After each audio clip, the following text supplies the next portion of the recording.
Plus two ഫിസിക്സിലെ complete revision സീരീസിൻ്റെ ആദ്യത്തെ video ആണിത്. ഈ വീഡിയോയിൽ നമ്മൾ ഇലക്ട്രിക് ചാർജസ് ആൻഡ് ഫീൽഡ്സ് എന്ന ഫസ്റ്റ് പാഠത്തിനെക്കുറിച്ചുള്ള A to Z കാര്യങ്ങൾ ഡിസ്കസ് ചെയ്യും. കൂടെ വളരെ പ്രധാനപ്പെട്ട ചില ക്വസ്റ്റ്യൻസ് കൂടി വർക്കൗട്ട് ചെയ്ത് കഴിഞ്ഞാൽ ഫിസിക്സ് പരീക്ഷയിൽ നിങ്ങൾക്ക് യാതൊരു പേടിയും കൂടാതെ തന്നെ സമീപിക്കാൻ പറ്റും. ഇതൊരു ലെങ്തി വീഡിയോ ആയതുകൊണ്ട് തന്നെ ഓരോ സെക്ഷനും നിങ്ങൾക്ക് സ്കിപ്പ് ചെയ്ത് കാണാനായിട്ട് വീഡിയോയുടെ ടൈം ഡ്യൂറേഷൻ കാണിച്ചിരിക്കുന്ന സ്ഥലത്ത് ക്ലിക്ക് ചെയ്താൽ ഓരോ സെക്ഷനും സെപ്പറേറ്റ് ആയിട്ട് നിങ്ങൾക്ക് റീച്ച് ചെയ്യാൻ സാധിക്കും. കൂടുതൽ സമയം വേസ്റ്റ് ചെയ്യാതെ നമുക്ക് നേരെ വീഡിയോയിലോട്ട് കിടക്കാം.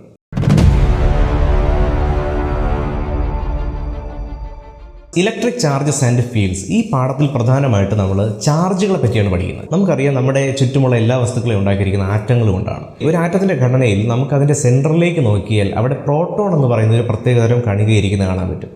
ഈ പ്രോട്ടോൺ എന്ന കണികയ്ക്ക് പോസിറ്റീവ് ചാർജുള്ള കണികയാണ്. അതുപോലെ തന്നെ ആറ്റത്തിന് പുറത്തായിട്ട് നമുക്ക് ഒരു നെഗറ്റീവ് ചാർജുള്ള ഒരു കണികയും കാണാൻ പറ്റും. അതിന് നമ്മൾ ഇലക്ട്രോൺ എന്ന് പറയാറുണ്ട്. ഒരു സ്റ്റേബിളായ ആറ്റം ഉണ്ടാകുമ്പോൾ ആറ്റത്തിനകത്ത് എത്ര പോസിറ്റീവ് ചാർജ് ഉണ്ടോ അത്ര തന്നെ നെഗറ്റീവ് ചാർജുകൾ സ്വാഭാവികമായിട്ടും ഉണ്ടായിരിക്കും. പ്രോട്ടോണിൻ്റെ ചാർജ് പോസിറ്റീവും ഇലക്ട്രോണിൻ്റെ ചാർജ് നെഗറ്റീവും ആയതുകൊണ്ട് തന്നെ രണ്ടിൻ്റെയും ചേർന്ന് ഒരു സം എടുത്തു കഴിഞ്ഞാൽ നമുക്ക് എപ്പോഴും ഒരു 0 എന്ന് പറയുന്ന വാല്യൂ ആയിരിക്കും കിട്ടുക. അതുകൊണ്ടാണ് എത്ര പ്രോട്ടോൺ ഉണ്ടോ അത്ര തന്നെ ഇലക്ട്രോൺ ഒരു ആറ്റത്തിനകത്ത് ഉണ്ടെങ്കിൽ ആ ആറ്റത്തിനെ മൊത്തത്തിൽ നമ്മൾ ന്യൂട്രലായിട്ടാണ് പരിഗണിക്കുക. ഇനി ഈ ആറ്റത്തിന് എപ്പോഴാണോ ഒരു ചാർജ് കിട്ടുന്നത് അപ്പോൾ നമ്മൾ മനസ്സിലാക്കേണ്ടത് ആറ്റത്തിൽ നിന്നും ഇലക്ട്രോൺസ് പുറത്തേക്ക് വന്നിരിക്കുന്നു. പ്രോട്ടോൺ ന്യൂക്ലിയസിനകത്തായതുകൊണ്ട് പ്രോട്ടോൺ ഒരിക്കലും ആറ്റത്തിന് പുറത്തേക്ക് വരാൻ പറ്റില്ല. പകരം ഔട്ടർ സർഫസിലിരിക്കുന്ന അല്ലെങ്കിൽ ആറ്റത്തിന് പുറത്തായിട്ട് നിൽക്കുന്ന ഇലക്ട്രോൺസിനാണ് എപ്പോഴും ആറ്റത്തിൽ നിന്ന് പെട്ടെന്ന് എസ്കേപ്പ് ആവാനായിട്ടുള്ള ഒരു ചാൻസ് കിട്ടുക. ഉദാഹരണത്തിന് 2 ഇലക്ട്രോൺസ് ഒരു ആറ്റത്തിൽ നിന്ന് പുറത്ത് പോയി കഴിഞ്ഞാൽ നമ്മൾ മനസ്സിലാക്കേണ്ടത് ആ ആറ്റത്തിന് 2 പോസിറ്റീവ് ചാർജ് കിട്ടിക്കാണും. എന്നാൽ ഈ 2 ഇലക്ട്രോൺസ് പുറത്തേക്കാണ് പോയതല്ലേ. അപ്പോൾ ഈ പുറത്തേക്ക് പോയ 2 ഇലക്ട്രോൺസിൻ്റെ കയ്യിൽ ഇപ്പോൾ എന്തുണ്ട്? 2 നെഗറ്റീവ് ചാർജുകൾ ഉറപ്പായിട്ടുണ്ടാവും. അപ്പോൾ പുറത്തേക്ക് പോയ നെഗറ്റീവ് ചാർജ് കാരണം ആറ്റത്തിന് പോസിറ്റീവ് ചാർജ് കിട്ടുകയും ഇലക്ട്രോൺസ് സ്വതന്ത്രമായിട്ട് നിൽക്കുമ്പോൾ ആ ഇലക്ട്രോൺസിൻ്റെ നെഗറ്റീവ് ചാർജ് അതിനോടൊപ്പം തന്നെ ഉണ്ടായിരിക്കുകയും ചെയ്യും. ഇലക്ട്രോൺസിനെ ഇതുപോലെ പല രീതിയിൽ ആറ്റങ്ങളിൽ നിന്ന് ചവിട്ടി പുറത്താക്കാൻ പറ്റും. ഏറ്റവും എളുപ്പത്തിൽ നമുക്ക് ചാർജുകൾ ഉണ്ടാക്കാനുള്ള ഒരു വഴി എന്ന് പറയുന്നത് 2 ഡിഫറൻ്റ് ആയിട്ടുള്ള വസ്തുക്കളെ തമ്മിൽ ഉരയ്ക്കുക എന്നുള്ളതാണ്. റബ്ബ് ചെയ്യുമ്പോൾ ഈ വസ്തുക്കളിൽ നിന്ന് ഇലക്ട്രോൺസ് അങ്ങോട്ടും ഇങ്ങോട്ടൊക്കെ കൈമാറ്റം ചെയ്യപ്പെടും. അപ്പോൾ സ്വാഭാവികമായിട്ട് ഒരു വസ്തുവിന് ഒരു ചാർജ് മറ്റൊരു വസ്തുവിന് അതിൻ്റെ നേരെ ഓപ്പോസിറ്റ് ചാർജും കിട്ടുന്നതാണ്. നമ്മൾ ഈ കുഞ്ഞു ക്ലാസ്സുകളിലൊക്കെ ചില പരീക്ഷണങ്ങൾ ചെയ്തിട്ടുണ്ടാകും. സ്കെയിലെടുത്ത് തലയിൽ ഇങ്ങനെ ഉരച്ചതിന് ശേഷം നമുക്ക് ചെറിയ പേപ്പർ കഷ്ണങ്ങൾ അട്രാക്ട് ചെയ്യാനായിട്ടുള്ളൊരു പ്രോപ്പർട്ടി കാണാൻ സാധിക്കും. ഇങ്ങനെ വസ്തുക്കളെ പരസ്പരം ഉരച്ചുകൊണ്ട് ചാർജ് ഉണ്ടാക്കുന്ന ഒരു പ്രോസസ്സിന് നമ്മൾ ഫ്രിക്ഷണൽ ഇലക്ട്രിസിറ്റി എന്ന് പറയാറുണ്ട്. ഫ്രിക്ഷണൽ ഇലക്ട്രിസിറ്റിയിലൂടെ നമുക്ക് 2 വസ്തുക്കളെ തമ്മിൽ ഉരയ്ക്കുമ്പോൾ ഇലക്ട്രോൺസ് നഷ്ടപ്പെടുന്ന വസ്തുവിന് പോസിറ്റീവ് ചാർജും ഇലക്ട്രോൺസിനെ സ്വീകരിക്കുന്ന വസ്തുവിന് ഒരു നെഗറ്റീവ് ചാർജ് കിട്ടുന്നതാണ്. ഇനി നമുക്ക് ഈ ചാർജുകളുടെ പ്രത്യേകതകൾ എന്തൊക്കെയാണെന്ന് നോക്കാം. ചാർജുകൾ പ്രധാനമായിട്ട് 2 തരത്തിലാണുള്ളതെന്ന് പറഞ്ഞു. ഒന്ന് പോസിറ്റീവ് ചാർജും 2 നെഗറ്റീവ് ചാർജും.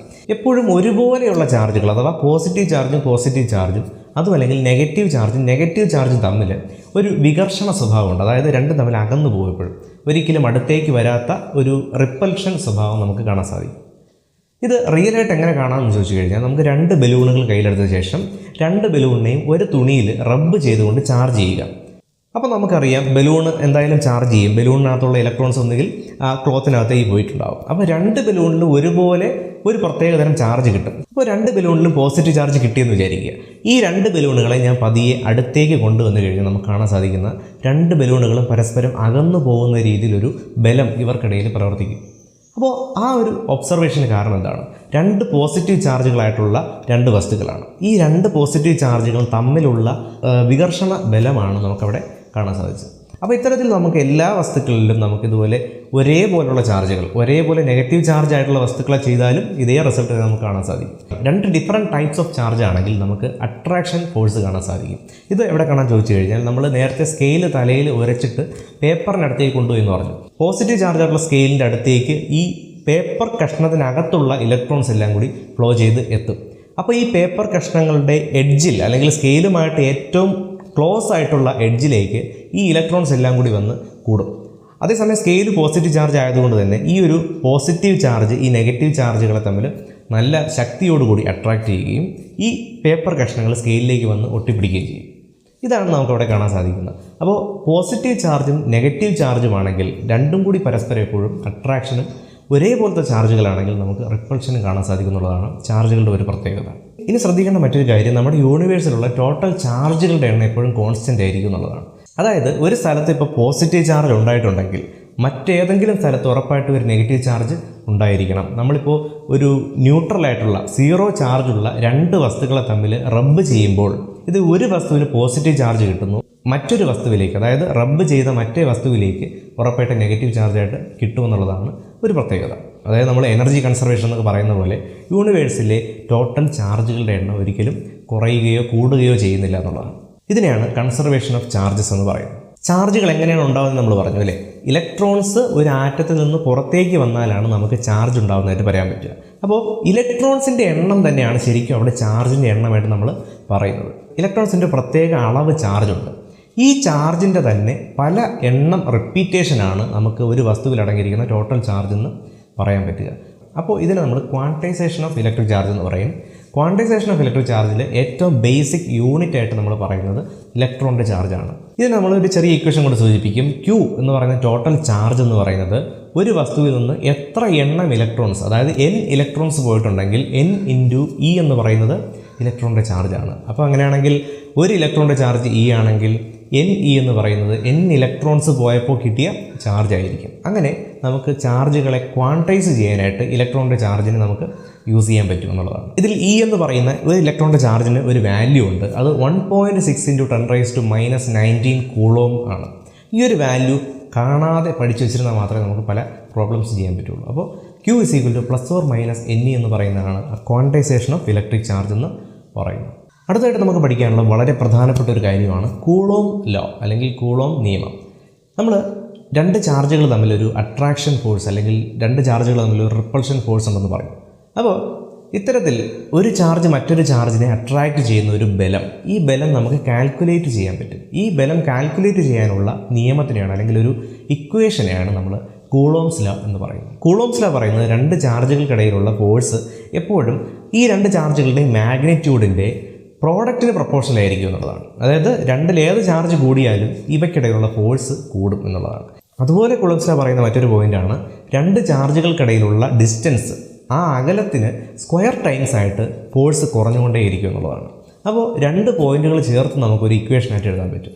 F = 1/4πε0 Q1 Q2 /r² എന്നാണ് ആ ഇക്വേഷൻ്റെ പേര്. ഇതിൽ 1/4πε0 എന്ന് പറയുന്നത് ഒരു കോൺസ്റ്റൻ്റ് ആണ്, ഒരു സംഖ്യയാണ്. Q1 എന്ന് പറയുന്ന ഒന്നാമത്തെ ചാർജ്, Q2 എന്ന് പറയുന്ന രണ്ടാമത്തെ ചാർജിൻ്റെ അളവ്, R എന്ന് പറയുന്നത് ഈ രണ്ട് ചാർജുകൾക്കിടയിലുള്ള അകലം, ε0 എന്ന് പറയുന്നൊരു കോൺസ്റ്റൻ്റ് ആണ്. ഇത് നമ്മൾ പെർമിറ്റിവിറ്റി ഓഫ് ഫ്രീ സ്പേസ് എന്ന് പറയാറുണ്ട്. ഇതിൽ ε0യുടെ വാല്യൂ എന്ന് പറയുന്നത് 8.85 × 10⁻12 എന്ന് പറയുന്നതാണ്. ഇനി 1/4πε0യ്ക്ക് നമുക്ക് ടോട്ടൽ വാല്യൂ നമ്മൾ കാൽക്കുലേറ്റ് ചെയ്ത് വെച്ചിട്ടുണ്ട്. അതങ്ങനെ പഠിച്ച് വെച്ച് കഴിഞ്ഞാൽ നമുക്ക് കാൽക്കുലേഷനായിട്ട് കുറച്ചുകൂടി ഈസി ആവും. 1/4πε0യുടെ വാല്യൂ എന്ന് പറയുന്നത് 9 × 10⁻9 ആണ്. കൂളോം ഫോഴ്സും ഒരു തരം ഫോഴ്സ് ആയതുകൊണ്ട് തന്നെ നമുക്കിതിൽ വെക്റ്റർ അഡിഷനാണ് അപ്ലൈ ചെയ്യാൻ പറ്റുക. അതായത് ഒരു കൂട്ടം ചാർജുകൾ ഇങ്ങനെ ഒരിടത്ത് നിൽക്കുന്നുണ്ടെങ്കിൽ ഈ ചാർജുകളെല്ലാം പരസ്പരം അട്രാക്റ്റൊക്കെ ചെയ്യുന്നുണ്ട്, അട്രാക്ഷനും റിപ്പൾഷനൊക്കെ നടക്കുന്നുണ്ട്. അപ്പോൾ ഇവയ്ക്കിടയിലുള്ള ഫോഴ്സുകളുടെ ടോട്ടൽ ഫോഴ്സ് എടുക്കാനായിട്ട് നമ്മളെപ്പോഴും വെക്റ്റർ സമ്മാണ് എടുക്കേണ്ടതെന്ന് മനസ്സിലാക്കണം. അപ്പോൾ ഒന്നിൽ കൂടുതൽ ചാർജുകൾ തമ്മിൽ കൂടി നിൽക്കുന്നുണ്ടെങ്കിൽ ആ ചാർജുകളെല്ലാം അങ്ങോട്ടും ഇങ്ങോട്ടും അട്രാക്റ്റ് ചെയ്യുന്നുണ്ട്, ടോട്ടൽ ഫോഴ്സ് കിട്ടണമെങ്കിൽ നമ്മളെപ്പോഴും വെക്റ്റർ സമ്മാണ് എടുക്കേണ്ടത്. ഈ ഒരു പ്രിൻസിപ്പിൾ നമ്മൾ സൂപ്പർ പൊസിഷൻ പ്രിൻസിപ്പിൾ എന്ന് പറയും. ഫോഴ്സ് പഠിച്ചു കഴിഞ്ഞാൽ നമുക്ക് മനസ്സിലാക്കേണ്ട മറ്റൊരു കാര്യമുണ്ട്, ഇലക്ട്രിക് ഫീൽഡ് എന്ന് പറയുന്നത്. നമുക്കറിയാം ഒരു ചാർജിന് ചുറ്റും എല്ലായിടത്തും ഒരുപോലെയൊന്നും ഫോഴ്സ് കിട്ടില്ല. രണ്ട് ചാർജുകൾ അടുത്തടുത്തിരിക്കുന്നുണ്ടെങ്കിൽ ഇവയ്ക്കിടയിലുള്ള അകലം കൂടുന്തോറും ആ രണ്ട് ചാർജുകൾ തമ്മിലുള്ള ഫോഴ്സ് ഓഫ് അട്രാക്ഷൻ കുറയുമെന്ന് നമ്മൾ പഠിച്ചു. അപ്പോൾ ഒരു പരിധി കഴിഞ്ഞാൽ പിന്നെ നമുക്ക് ഒരു റിമാർക്കബിൾ ആയിട്ടുള്ള പെട്ടെന്ന് അറിയാൻ പറ്റുന്ന രീതിയിലുള്ള ഒരു ഫോഴ്സ് ഒന്നും രണ്ട് ചാർജുകൾക്കിടയിൽ കാണാൻ സാധിക്കില്ല. അപ്പോൾ ഒരു ചെറിയ റീജിയൻ, ഒരു ചാർജിന് ചുറ്റും ഒരു പ്രത്യേക റീജിയൻ ഉണ്ട്. ഈ റീജിയൻ വരെ നമുക്ക് ക്ലിയർ ആയിട്ട് നമുക്കെന്ത് കാണാൻ പറ്റും? ഫോഴ്സ് ഓഫ് അട്രാക്ഷൻ അല്ലെങ്കിൽ ഫോഴ്സ് ഓഫ് റിപ്പൾഷൻ കാണാൻ സാധിക്കുന്നതാണ്. അപ്പോൾ ഈ ഒരു റീജിയനാണ് നമ്മൾ ഇലക്ട്രിക് ഫീൽഡ് എന്ന് പറയുന്നത്. നമ്മളൊരു മാഗ്നറ്റിന് ചുറ്റും നമുക്കറിയാം രണ്ട് മാഗ്നറ്റുകൾ അടുത്തടുത്തേക്ക് കൊണ്ടുവന്നു കഴിഞ്ഞാൽ എപ്പോഴും അവ പെട്ടെന്ന് അട്രാക്റ്റ് ചെയ്ത് ഒട്ടിപ്പിടിക്കില്ല. പകരം എന്ത് ചെയ്യും? അടുത്തേക്ക് കൊണ്ടുവരുന്ന ഏതോ ഒരു പോയിന്റിൽ വെച്ചായിരിക്കും ചെയ്യുന്നത് പെട്ടെന്ന് ഫോഴ്സ് ശക്തിയിൽ അട്രാക്റ്റ് ചെയ്ത് അടുത്തേക്ക് കൊണ്ടുവരുന്നത്. ഇലക്ട്രിക് ഫീൽഡ് എന്ന് പറയുന്നത് ഫോഴ്സ് ഓൺ എ യൂണിറ്റ് ചാർജാണ്. അപ്പോൾ ഇലക്ട്രിക് ഫീൽഡ് ഡെൻസിറ്റി നമ്മൾ E കൊണ്ട് സൂചിപ്പിക്കാറുണ്ട്. ഇതൊരു വെക്റ്റർ ക്വാണ്ടിറ്റിയാണ്. E = ഫോഴ്സ് ബൈ ചാർജ് അല്ലെങ്കിൽ F/Q എന്ന് പറയുന്ന ഇക്വേഷനായിട്ട് നമ്മൾ പറയാറുണ്ട്. ഇതിൻ്റെ യൂണിറ്റ് പ്രത്യേകം പഠിച്ചു വെച്ചോണം. രണ്ട് യൂണിറ്റുകൾ നമ്മൾ യൂസ് ചെയ്യാറുണ്ട്. ഒന്ന് ന്യൂട്ടൺ പെർ കൂളോം, ആ ഇക്വേഷൻ നമുക്ക് ഈസി ആയിട്ട് പറയാൻ പറ്റും, ന്യൂട്ടൺ പെർ കൂളോം. അതുമല്ലെങ്കിൽ വോൾട്ട് പെർ മീറ്റർ എന്ന് പറയുന്ന ഒരു യൂണിറ്റും കൂടി ഇലക്ട്രിക് ഫീൽഡ് ഇൻറ്റൻസിറ്റിക്ക് ഉണ്ടെന്ന് മനസ്സിലാക്കുക. അപ്പോൾ രണ്ട് യൂണിറ്റും രണ്ട് രീതിയിൽ ചിലപ്പോൾ പരീക്ഷയ്ക്ക് ചോദിച്ചേക്കാം. രണ്ടും എഴുതാനായിട്ട് തയ്യാറായിരിക്കണം. ന്യൂട്ടൺ പെർ കൂളോമും വോൾട്ട് പെർ മീറ്റർ. ഒരു പോയിന്റ് ചാർജ് കാരണമുള്ള ഇലക്ട്രിക് ഫീൽഡ് ഇൻറ്റൻസിറ്റിക്ക് ഒരു ഇക്വേഷൻ ഉണ്ട്. E = 1/4πε0 Q/r². ഫോഴ്സിൻ്റെ കാര്യം പറഞ്ഞ പോലെ തന്നെ ഇലക്ട്രിക് ഫീൽഡിൽ നമുക്ക് സൂപ്പർ പൊസിഷൻ പ്രിൻസിപ്പിൾ അപ്ലൈ ചെയ്യാൻ പറ്റും. ഒന്നിൽ കൂടുതൽ ചാർജുകൾ നമുക്കൊരു സ്ഥലത്ത് ഇരിക്കുന്നുണ്ടെങ്കിൽ ആ ചാർജുകളെല്ലാം പരസ്പരം ഇലക്ട്രിക് ഫീൽഡ് സപ്ലൈ ചെയ്യുന്നുണ്ട്.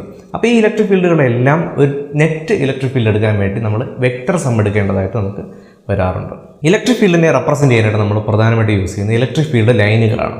അപ്പോൾ ലൈനിൻ്റെ രൂപത്തിൽ നമുക്കൊരു ചാർജിൽ നിന്നും ഇലക്ട്രിക് ഫീൽഡ് സഞ്ചരിച്ച് പുറത്തേക്ക് പോകുന്നതായിട്ടോ അല്ലെങ്കിൽ ഇലക്ട്രിക് ഫീൽഡ് ഒരു ചാർജിനകത്തേക്ക് കയറി പോകുന്നതായിട്ട് നമുക്ക് കാണാൻ സാധിക്കും. ഇലക്ട്രിക് ഫീൽഡ് ലൈൻസിന് ചില പ്രത്യേകതകളുണ്ട്. ഈ പ്രത്യേകതകൾ പരീക്ഷയ്ക്ക് എഴുതാനായിട്ട് ചോദിക്കും. എപ്പോഴും ഇലക്ട്രിക് ഫീൽഡ് ലൈൻസ് പോസിറ്റീവ് ചാർജിൽ നിന്നാണ് പുറത്തേക്ക് വരുന്നത്, എന്നിട്ട് നെഗറ്റീവ് ചാർജിനുള്ളിലേക്ക് കയറി പോവുകയും ചെയ്യും.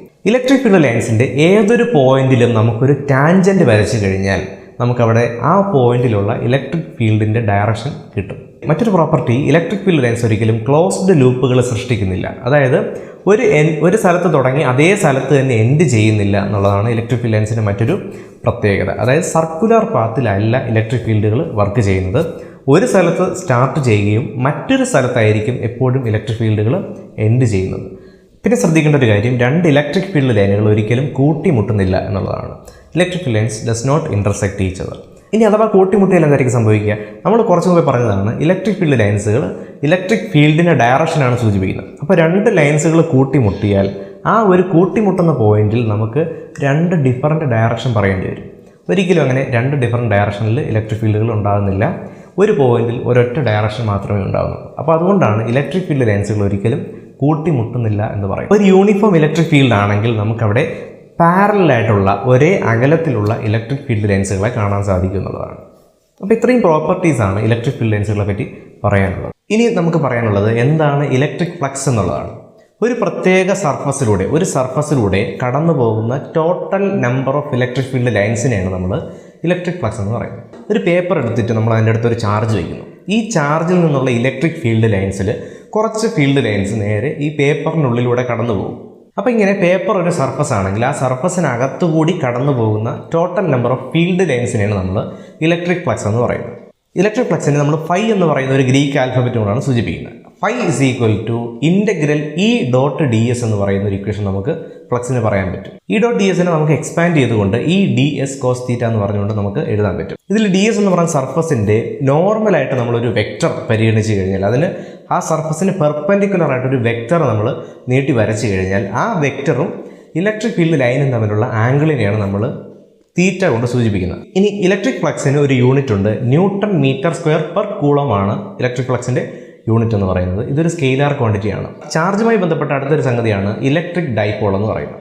ഡൈപോൾ എന്ന് പറഞ്ഞാൽ രണ്ട് ഈക്വലും ഓപ്പോസിറ്റുമായിട്ടുള്ള ചാർജുകൾ ഒരു പ്രത്യേക അകലത്തിൽ ഇരുന്ന് കഴിഞ്ഞാൽ നമുക്കതിനെ ഇലക്ട്രിക് ഡൈപോൾ എന്ന് പറയാൻ പറ്റും. രണ്ട് ചാർജുകളുടെ അളവ് തുല്യമായിരിക്കണം, പക്ഷേ രണ്ടും ഓപ്പോസിറ്റ് സൈൻ ആയിരിക്കണം, പോസിറ്റീവും നെഗറ്റീവും ആയിരിക്കണം.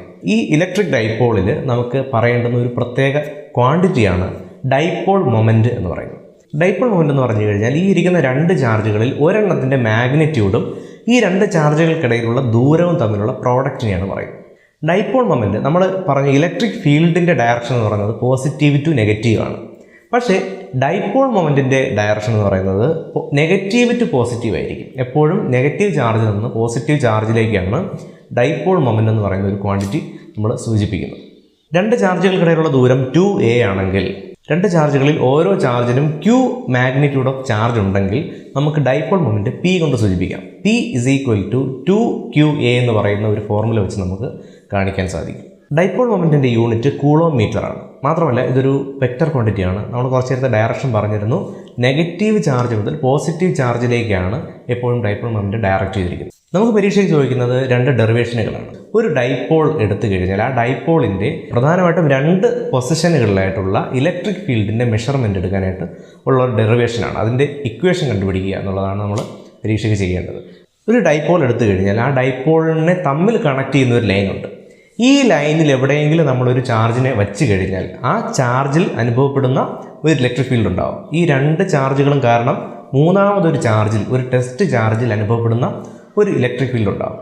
ആ ഇലക്ട്രിക് ഫീൽഡ് കണ്ടുപിടിക്കുക എന്നുള്ളതാണ് ഒന്നാമത്തെ ചോദ്യം അല്ലെങ്കിൽ ഒന്നാമത്തെ ഡെറിവേഷൻ എന്ന് പറയുന്നത്. അതിനുവേണ്ടി നമ്മളൊരു ഡൈപോൾ പരിഗണിക്കുക. Q ചാർജുകൾ വീതമുള്ള രണ്ട് പോസിറ്റീവ് ചാർജും നെഗറ്റീവ് ചാർജും അടങ്ങുന്ന ഒരു ഡൈപോൾ പരിഗണിക്കുന്നു. ഇതിൻ്റെ ആക്സിയൽ ലൈനിൽ നമ്മൾ മൂന്നാമതൊരു ടെസ്റ്റ് ചാർജ് P എന്ന് പറയുന്ന പോയിന്റിൽ വയ്ക്കുന്നു. ഇതിൽ ആ ഡൈപോളിൻ്റെ സെൻറ്റർ മുതൽ നമ്മൾ വച്ചിരിക്കുന്ന ടെസ്റ്റ് ചാർജ് വരെ P വരെയുള്ള ദൂരത്തിന് നമ്മൾ R എന്ന് പറയുന്ന അക്ഷരം കൊണ്ട് സൂചിപ്പിക്കും. മാത്രമല്ല ഡൈപോളിൻ്റെ ഇടയിലുള്ള അകലം നമുക്കറിയാം 2a എന്ന് പറയുന്നൊരു ഡിസ്റ്റൻസ് ആയിരിക്കും. ഇവിടെ ശ്രദ്ധിക്കേണ്ട ഒരു കാര്യം, ഞാനൊരു പോസിറ്റീവ് ചാർജാണ് വയ്ക്കുന്നതെങ്കിൽ ആ ഡൈപോളിലുള്ള പോസിറ്റീവ് ചാർജ് ഈ വച്ചിരിക്കുന്ന ചാർജിനെ റിപ്പൽ ചെയ്യും. ആ ഇലക്ട്രിക് ഫീൽഡ് ഈ കാണുന്ന പോലെ പുറത്തേക്കായിരിക്കും. മാത്രമല്ല ഇപ്പുറത്ത് ഒരു -Q ചാർജ് ഇരിപ്പുണ്ട്, നെഗറ്റീവ് ചാർജ് ഇരിപ്പുണ്ട്. ഞാൻ ഓൾറെഡി വച്ച ഈ തേർഡ് പോസിറ്റീവ് ചാർജിനെ ഉറപ്പായിട്ടും ഈ നെഗറ്റീവ് ചാർജ് ഡൈപോളിനകത്തുള്ള നെഗറ്റീവ് ചാർജ് അട്രാക്റ്റ് ചെയ്യുകയും ആ ഇലക്ട്രിക് ഫീൽഡ് മറ്റ് ഓപ്പോസിറ്റ് ഡയറക്ഷനിലേക്ക് ഡയറക്റ്റ് ചെയ്യുകയും ചെയ്യും. അങ്ങനെ നമുക്ക് രണ്ട് വ്യത്യസ്തമായിട്ടുള്ള ഇലക്ട്രിക് ഫീൽഡുകളാണ് നമുക്ക് ഒരു ടെസ്റ്റ് ചാർജിൽ മൊത്തത്തിൽ കിട്ടുക.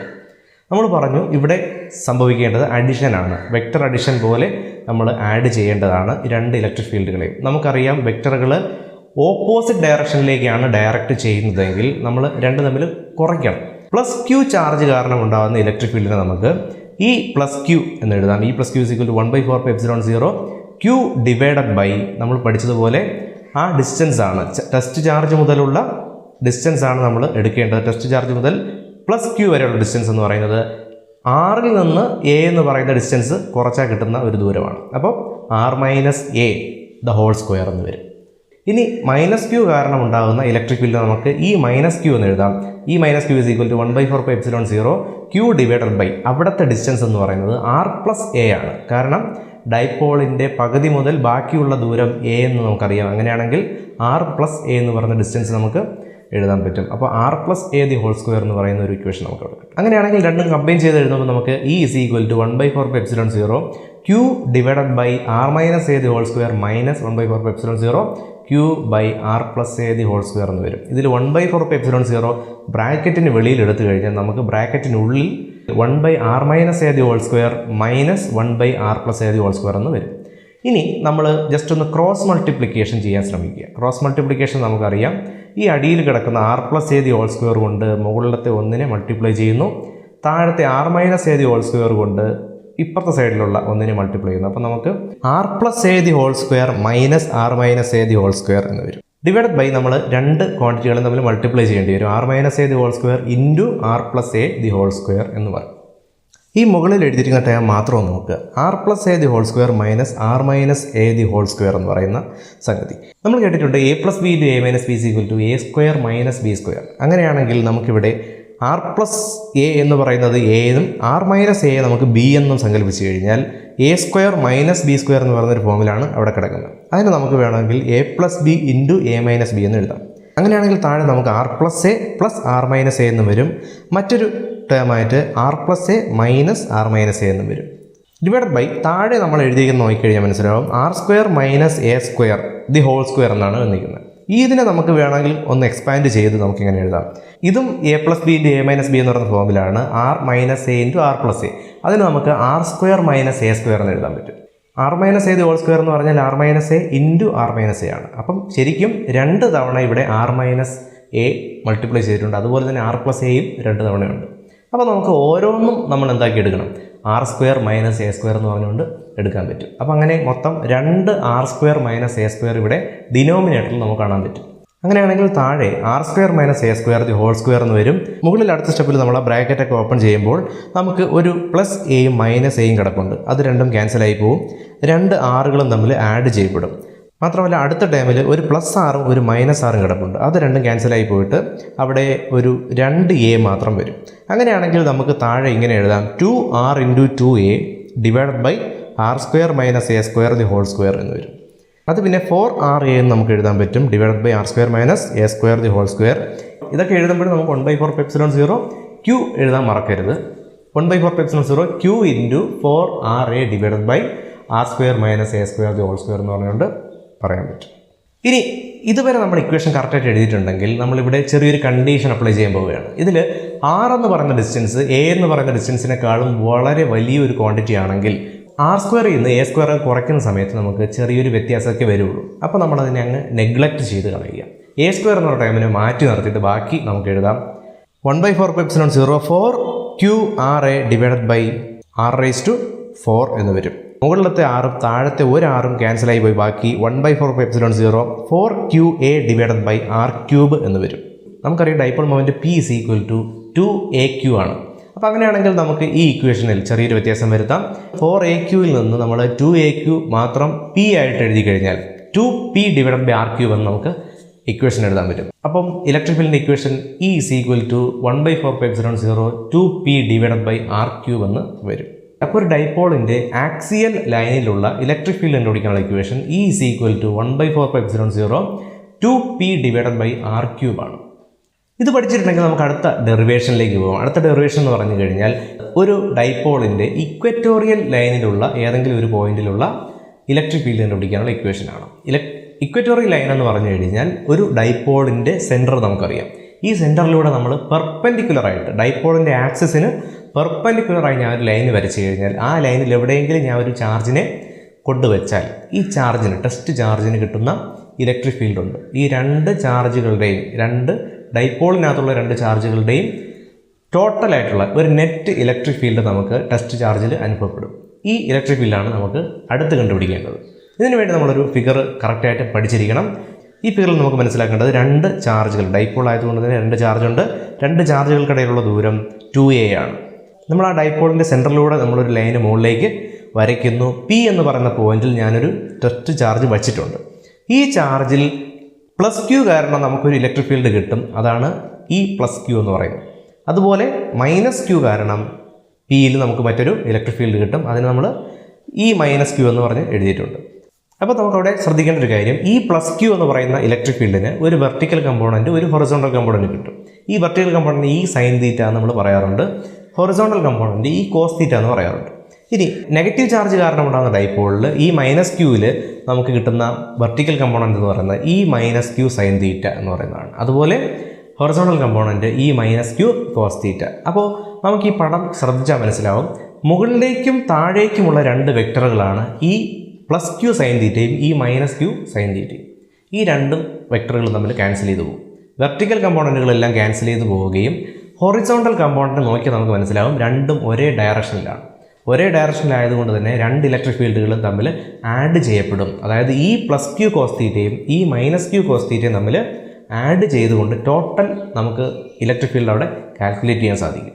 ഇനി നിങ്ങൾ വരയ്ക്കേണ്ടത് ചാർജ് മുതൽ P വരെയുള്ള ഒരു ഡിസ്റ്റൻസ് ആണ്. അത് നമുക്ക് ആ ട്രയാങ്കിൾ ഫോം ചെയ്യുന്നതിലൂടെ നമുക്ക് കിട്ടും. ആ ട്രയാങ്കിളിൻ്റെ റൈറ്റ് ആംഗിൾ ട്രയാങ്കിളിൻ്റെ ഹൈപ്പോട്ടന്യൂസ് ആണ് നമുക്ക് നമ്മുടെ ടെസ്റ്റ് ചാർജും ഡൈപോളിനകത്തുള്ള ചാർജും തമ്മിലുള്ള അകലമായിട്ട് പറയുന്നത്. √r² + a² എന്ന് പറഞ്ഞുകൊണ്ട് രണ്ട് ഡിസ്റ്റൻസുകൾ നമുക്കവിടെ കാണാൻ സാധിക്കും.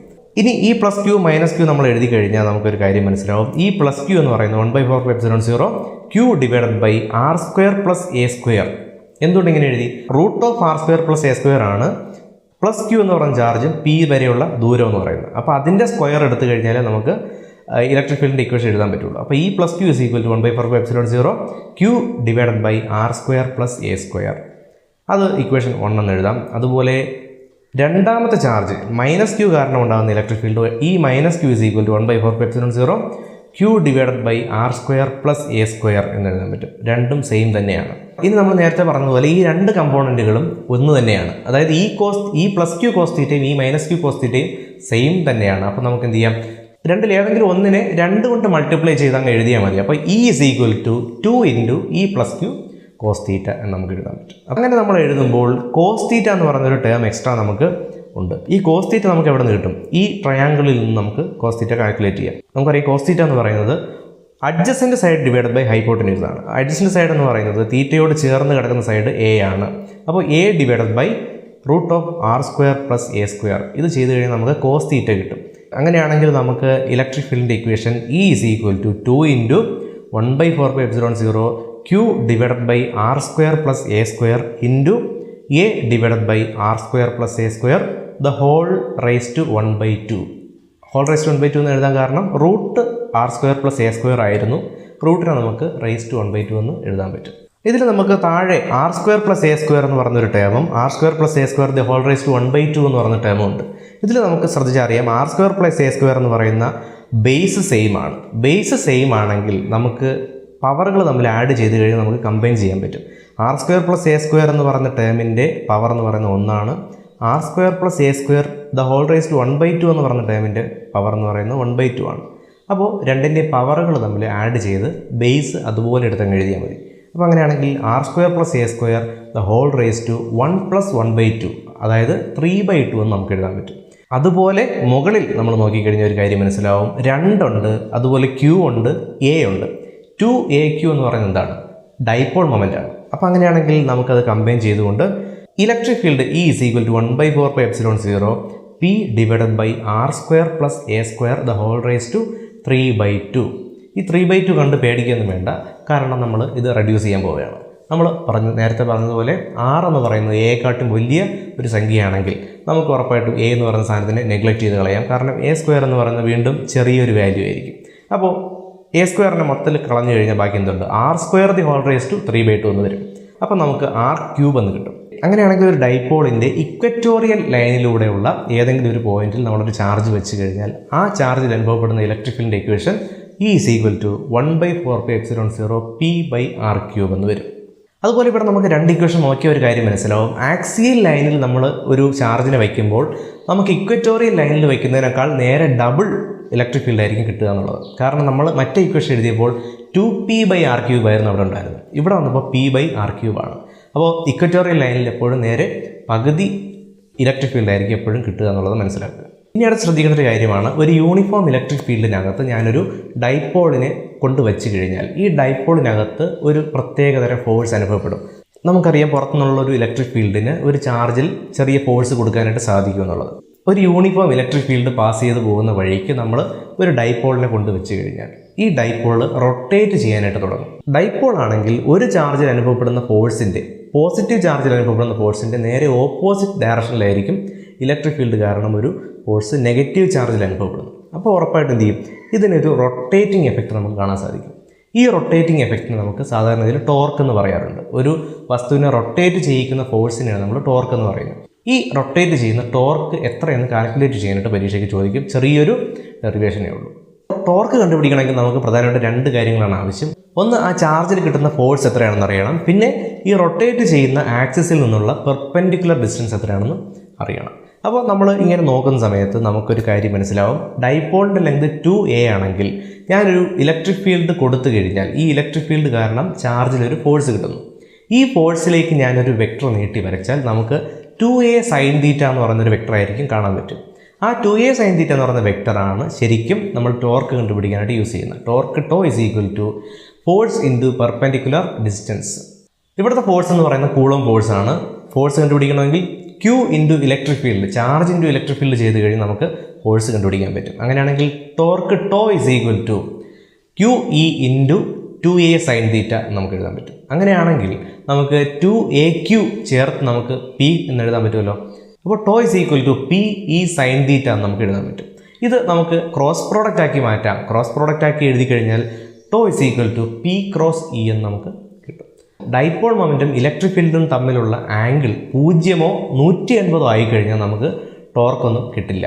അതായത് ഇലക്ട്രിക് ഫീൽഡ് ഈ ഒരു ഡയറക്ഷനിൽ ഹൊറിസോണ്ടലായിട്ട് പോകുമ്പോൾ അതേ ഡയറക്ഷനിലാണ് ചാർജുകൾ ഇരിക്കുന്നതെങ്കിൽ നമുക്ക് എന്ത് കാണാൻ പറ്റും?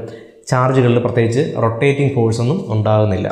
ഉറപ്പായിട്ടും അവിടെ ഇലക്ട്രിക് ഫീൽഡ് കാരണം ഫോഴ്സ് ഉണ്ടാകുന്നുണ്ട്, പക്ഷേ അതൊരു ടോർക്കായിട്ട് മാറുന്നില്ല. അതിനെ റൊട്ടേറ്റ് ചെയ്യാൻ മാത്രമുള്ള ഒരു ടോർക്കായിട്ട് മാറുന്നില്ല എന്നുള്ളതാണ്. ഇനി എപ്പോഴാണ് ഇത് റൊട്ടേറ്റ് ചെയ്യുന്നത്, അല്ലെങ്കിൽ മാക്സിമം ടോർക്ക് എപ്പോഴാണ് കിട്ടുന്നത്? ഈ ഇലക്ട്രിക് ഫീൽഡ് ഇങ്ങനെ ഹൊറിസോണ്ടലായിട്ട് പോകുമ്പോൾ വെർട്ടിക്കലായിട്ടാണ് ഡൈപോൾ ഇരിക്കുന്നതെങ്കിൽ നമുക്ക് എന്ത് കാണാൻ പറ്റും? ഇലക്ട്രിക് ഫീൽഡിൻ്റെ ഡയറക്ഷൻ പെർപെൻഡിക്കുലർ ആയിട്ടാണ് ഡൈപോൾ മൊമെൻറ്റിൻ്റെ ഡയറക്ഷൻ വരിക. സൈൻ തീറ്റയുടെ വാല്യൂ മാക്സിമം കിട്ടുന്നത് 90 ഡിഗ്രിയിലാണ്. ഇനി അടുത്ത് ഈ പാഠത്തിലെ വളരെ പ്രധാനപ്പെട്ട ഒരു സെക്ഷനിലേക്കാണ് കിടക്കുന്നത്. ഗോസസ് ലോയിലേക്ക് കിടക്കുകയാണ്. ഗോസസ് ലോ പറയുന്നതിന് മുമ്പ് നമ്മൾ മനസ്സിലാക്കേണ്ട ചില കാര്യങ്ങളുണ്ട്. നമ്മൾ പറഞ്ഞു ഒരു പോയിന്റ് ചാർജ് ആണെങ്കിൽ നമുക്ക് അവിടെയുള്ള ഇലക്ട്രിക് ഫീൽഡ് ഈസിയാണ്. അതായത് ആ ചാർജ് കാരണം മാത്രമേ അവിടെ ഇലക്ട്രിക് ഫീൽഡ് ഉണ്ടാകുന്നുള്ളൂ. അതേസമയം ഒരുപാട് ചാർജുകളൊക്കെ ഇങ്ങനെ ഇരിക്കുന്ന സമയത്ത് ഞാൻ പറഞ്ഞു കുറേ ചാർജുകളുടെ ഇലക്ട്രിക് ഫീൽഡിൻ്റെ ടോട്ടൽ സമ്മായിരിക്കും നമുക്ക് കിട്ടുക എന്നുള്ളത്. അപ്പോൾ ഇങ്ങനെ ഓരോ വസ്തുവിനെ നമ്മളിങ്ങനെ ചാർജ് ചെയ്യുമ്പോഴും ആ വസ്തുവിൻ്റെ ഷേപ്പിനനുസരിച്ച് അവിടുത്തെ ചാർജിൻ്റെ ഡിസ്ട്രിബ്യൂഷൻ മാറാറുണ്ട്. പലതരം ചാർജ് ഡിസ്ട്രിബ്യൂഷനെ പറ്റി നമുക്ക് ആദ്യം ഒന്ന് മനസ്സിലാക്കാം. ഒന്നാമത്തെ കാര്യം പോയിന്റ് ചാർജാണ്. പോയിന്റ് ചാർജ് എന്ന് പറയുമ്പോൾ ഒരു സ്ഥലത്ത് ഒറ്റ ചാർജ് ഇരിക്കുന്ന കണ്ടീഷനാണ് നമ്മൾ പോയിന്റ് ചാർജ് എന്ന് പറയുന്നത്. രണ്ടാമത്തെ കണ്ടീഷൻ എന്ന് പറയുന്നത് ലീനിയർ ചാർജ് ഡിസ്ട്രിബ്യൂഷനാണ്. എന്ന് പറഞ്ഞാൽ ഒരു നീളമുള്ള ഒരു കമ്പിയിലൂടെ അല്ലെങ്കിൽ വൺ ഡയമെൻഷനിലായിട്ട് ഒരു നൂലിലൂടെ നമ്മൾ കുറേ ചാർജുകൾ ഇങ്ങനെ അടുക്കി വെച്ച് കഴിഞ്ഞാൽ അത് ഒരു ലെങ്തിനനുസരിച്ചാണ് എന്ത് ചെയ്യുന്നത്, ചാർജുകൾ അടുക്കിയിരിക്കുന്നത്. അപ്പോൾ അതിന് നമ്മൾ ലീനിയർ ചാർജ് ഡിസ്ട്രിബ്യൂഷൻ എന്ന് പറയാറുണ്ട്. അപ്പോൾ ഇങ്ങനെയുള്ള സന്ദർഭങ്ങളിൽ നമ്മൾ ചാർജിനെ പറയാനായിട്ട് യൂസ് ചെയ്യുന്ന ഒരു ക്വാണ്ടിറ്റിയാണ് ചാർജ് ഡെൻസിറ്റികൾ എന്ന് പറയുന്നത്. അപ്പോൾ ലീനിയറായിട്ട് ചാർജിനെ ഇങ്ങനെ അറേഞ്ച് ചെയ്ത് വെച്ചിരിക്കുമ്പോൾ നമ്മൾ പറയേണ്ട ഒരു ക്വാണ്ടിറ്റിയാണ് ലീനിയർ ചാർജ് ഡെൻസിറ്റി. അത് നമ്മൾ ലാംഡ എന്ന് പറയുന്ന അക്ഷരം കൊണ്ട് സൂചിപ്പിക്കാറുണ്ട്. അപ്പോൾ ഒരു വയറിൽ കുറേ ചാർജുകൾ ഇങ്ങനെ നിരനിരയായിട്ടിരിക്കുന്നു. ഇത് നമ്മൾ ലീനിയർ ചാർജ് ഡിസ്ട്രിബ്യൂഷൻ എന്ന് പറയും. അപ്പോൾ ചാർജുകൾ ഇരിക്കുന്ന മൊത്തത്തിലുള്ള എഫക്റ്റിനെ നമ്മൾ പറയുന്ന പേരാണ് ലീനിയർ ചാർജ് ഡെൻസിറ്റി എന്ന് പറയുന്നത്. ലീനിയർ ചാർജ് ഡെൻസിറ്റി കണ്ടുപിടിക്കാനായിട്ട് നമ്മൾ ആ ലീനിയർ ചാർജ് ഡിസ്ട്രിബ്യൂഷനിൽ എത്ര ചാർജ് ഉണ്ടെന്ന് എടുക്കണം. ക്യൂ എമൗണ്ട് ഓഫ് ചാർജ് ഉണ്ടെങ്കിൽ അത് എത്ര ലെങ്തിലാണ് ഡിസ്ട്രിബ്യൂട്ട് ചെയ്യപ്പെട്ടിരിക്കുന്നതെന്ന് കൂടി എടുത്താൽ മതി. ആ ലെങ്ത് നമുക്കറിയാമെങ്കിൽ നമുക്ക് ഈസി ആയിട്ട് ലാംഡ കണ്ടുപിടിക്കാം. ക്യൂ ഡിവൈഡഡ് ബൈ എൽ ആണ് ലീനിയർ ചാർജ് ഡിസ്ട്രിബ്യൂഷൻ ലാംഡ എന്ന് പറയുന്നത്. അതുപോലെ മറ്റൊരു ക്വാണ്ടിറ്റിയാണ് സർഫസ് ചാർജ് ഡെൻസിറ്റി. പേര് തന്നെ ഉണ്ട്. ഒരു സർഫസിൽ കുറേ ചാർജുകൾ നിൽക്കുന്നുണ്ടെങ്കിൽ ഒരു പേപ്പർ എടുക്കുന്നു. ഈ പേപ്പറിൽ ഞാൻ കുറേ ചാർജുകളെ ഇങ്ങനെ സ്പ്രെഡ് ചെയ്തിരിക്കുന്നു. ഈ ചാർജ് സ്പ്രെഡ് ചെയ്യുമ്പോൾ ഈ പേപ്പറിനുള്ളിൽ അല്ലെങ്കിൽ പേപ്പറിൻ്റെ സർഫസിൽ എന്ത് ചെയ്യും, ഈ ചാർജുകൾ അറേഞ്ച് ചെയ്യപ്പെടും. ഈ സർഫസിൽ അറേഞ്ച് ചെയ്യപ്പെടുന്ന ചാർജുകളുടെ സിസ്റ്റത്തിനെയാണ് നമ്മൾ സർഫസ് ചാർജ് ഡെൻസിറ്റി എന്ന് പറയുന്നത്. സർഫസ് ചാർജ് ഡെൻസിറ്റി നമ്മൾ സിഗ്മ കൊണ്ടാണ് സൂചിപ്പിക്കുന്നത്. Sigma is equal to Q divided by S. Sigma is equal to Q divided by S ചെയ്ത് കഴിഞ്ഞാൽ, എസ് എന്ന് പറയുന്നത് സർഫസ് ഏരിയയാണ്, അങ്ങനെ ചെയ്ത് കഴിഞ്ഞാൽ നമുക്ക് സർഫസ് ചാർജ് ഡെൻസിറ്റി കിട്ടും. അതുപോലെ മറ്റൊരു ക്വാണ്ടിറ്റിയാണ് വോളിയം ചാർജ് ഡെൻസിറ്റി. ഇവിടെ നമ്മൾ ചെയ്യുന്ന വോളിയത്തിൽ ഡിസ്ട്രിബ്യൂട്ട് ചെയ്യുകയാണ്. വോളിയം ചാർജ് ഡെൻസിറ്റി നമ്മൾ റോ എന്ന് പറയുന്ന ആൽഫബറ്റാണ് സൂചിപ്പിക്കുന്നത്. Rho is equal to charge divided by volume, അഥവാ ക്യൂ ബൈ വി കൊണ്ട് സൂചിപ്പിക്കും. ഇത്രയും കാര്യങ്ങൾ മനസ്സിലായി കഴിഞ്ഞാൽ നമുക്കടുത്ത് ഗോസസ് തിയറം എന്ന് പറയുന്ന വളരെ പ്രധാനപ്പെട്ട ഒരു തിയറിയിലേക്ക് പോകും. നമ്മളൊരു ക്ലോസ്ഡ് സർഫസ് എടുക്കുന്നു, അതായത് എല്ലാ എൻഡുകളും പരസ്പരം കൂടി ചേർന്നിരിക്കുന്ന ഒരു സ്ട്രക്ചർ, അതിനെയാണ് നമ്മൾ ക്ലോസ്ഡ് സർഫസ് എന്ന് പറയുന്നത്. ഇപ്പോൾ ഒരു ക്യൂബ് എടുത്തു കഴിഞ്ഞാൽ അതിൻ്റെ എല്ലാ സർഫസുകളും പരസ്പരം ചേർന്നാണ് ഇരിക്കുന്നത്, തുറന്ന സർഫസുകളില്ല. ഒരു സ്പിയർ എടുത്തു കഴിഞ്ഞാൽ അതിൻ്റെ എല്ലാം ക്ലോസ്ഡ് ആയിട്ടാണ് ഇരിക്കുന്നത്. അതുപോലെ ഒരു പിരമിഡ് എടുത്തു കഴിഞ്ഞാൽ എല്ലാ വശങ്ങളും ക്ലോസ്ഡ് ആയിട്ടുള്ളൊരു പിരമിഡ് എടുത്താൽ നമുക്കതിൻ്റെ എല്ലാ വശങ്ങളും തമ്മിൽ ചേർന്നിരിക്കുന്നതായിട്ട് കാണാൻ പറ്റും. ഇതുപോലെ ക്ലോസ് ആയിട്ടുള്ളൊരു സർഫസ് നമ്മൾ എടുക്കുമ്പോൾ ഈ സർഫസിനകത്തുകൂടി ഒരു ഫ്ലക്സ് പാസ് ചെയ്ത് പോകുന്നുണ്ടെങ്കിൽ, ഒരു ഇലക്ട്രിക് ഫ്ലക്സ് പാസ് ചെയ്ത് പോകുന്നുണ്ടെങ്കിൽ, ഈ ഇലക്ട്രിക് ഫ്ലക്സിൻ്റെ എമൗണ്ട് എന്ന് പറഞ്ഞാൽ, അല്ലെങ്കിൽ ഈ ഇലക്ട്രിക് ഫ്ലക്സ് എത്രത്തോളം ഉണ്ടെന്ന് നമുക്ക് കാൽക്കുലേറ്റ് ചെയ്യാൻ ഈ സർഫസിനകത്ത് എത്ര ചാർജ് ഉണ്ടെന്ന് നോക്കിയാൽ മതി. ആ ചാർജിൻ്റെ 1/ε0 ടൈംസ് ആയിരിക്കും ടോട്ടൽ ഫ്ലക്സ് എന്ന് പറയുന്നത്. ഇതാണ് ഗോസസ് തിയറം. അപ്പോൾ ഒരു ക്ലോസ്ഡ് സർഫസിലൂടെ പാസ് ചെയ്ത് പോകുന്ന ഫ്ലക്സ് കാൽക്കുലേറ്റ് ചെയ്യാൻ Q/ε0 എടുത്തു കഴിഞ്ഞാൽ നമുക്ക് സാധിക്കുന്നുള്ളതാണ്. Q എന്ന് പറയുന്നത് ഈ സർഫസിനുള്ളിലുള്ള ചാർജുകളാണ്. ഇത് വളരെ പ്രധാനപ്പെട്ട റിസൾട്ടാണ്. ഇതിൻ്റെ പ്രൂഫും കൂടി നമ്മൾ പഠിച്ചു വെച്ചിരിക്കണം. Q എന്ന് പറഞ്ഞ ഒരു ചാർജിനെ പരിഗണിക്കുന്നു. ഈ ചാർജിന് ചുറ്റും ഞാനൊരു സാങ്കല്പികമായിട്ടുള്ളൊരു സ്പിയർ പരിഗണിക്കുന്നു, ഒരു ഗോളം. ഈ ഗോളത്തിനെ അല്ലെങ്കിൽ ഈ ഒരു സ്പിയറിനെ നമ്മൾ വിളിക്കുന്നതാണ് ഗോസിയൻ സ്പിയർ. ഗോസിയൻ സ്പിയർ എന്ന് പറഞ്ഞൊരു ഇമാജിനറി സർഫസ് ആണ്. ആ സർഫസിനകത്തൂടെയുള്ള ഫ്ലക്സ് ആണ് നമുക്ക് കാൽക്കുലേറ്റ് ചെയ്യേണ്ടത്. ഒരു ക്ലോസ്ഡ് സർഫസ് ആയിരിക്കും. സ്പിയർ ക്ലോസ്ഡ് സർഫസ് ആണ്. അപ്പോൾ Q എന്ന് പറഞ്ഞ ചാർജിന് ചുറ്റുമുള്ള സ്പിയർ പരിഗണിക്കുക. ഈ സ്പിയറിന് R എന്ന് പറഞ്ഞ റേഡിയസ് ഉണ്ടെങ്കിൽ നമുക്ക് ആ സ്പിയറിൽ ഒരു ചെറിയ ഏരിയ എടുക്കാം. DS എന്ന് പറയുന്ന ഒരു ഏരിയ എടുക്കാം. ഈ DS എന്ന് പറയുന്ന ഏരിയയിലൂടെ പാസ് ചെയ്ത് പോകുന്ന ടോട്ടൽ ഫ്ലക്സ് കാൽക്കുലേറ്റ് ചെയ്യാനുള്ള ഇക്വേഷൻ നമ്മുടെ കയ്യിലുണ്ട്. Phi is equal to integral E dot ds ആണ്. ഇതിനെ അല്പം ഒന്ന് എക്സ്പാൻഡ് ചെയ്ത് കഴിഞ്ഞാൽ Phi is equal to EDS cos theta. EDS cos thetaയിൽ തീറ്റ 0 ആണെങ്കിൽ നമുക്ക് എങ്ങനെ കിട്ടും? Phi is equal to integral EDS എന്ന് കിട്ടും. ഒരു പോയിന്റ് ചാർജിൻ്റെ ഇലക്ട്രിക് ഫീൽഡിൻ്റെ വാല്യൂ നമുക്കറിയാം. Phi is equal to 1/4πε0 Q/r² ആണ്. ഇൻറ്റു DS എന്ന് പറയുന്നത് എന്താണ്?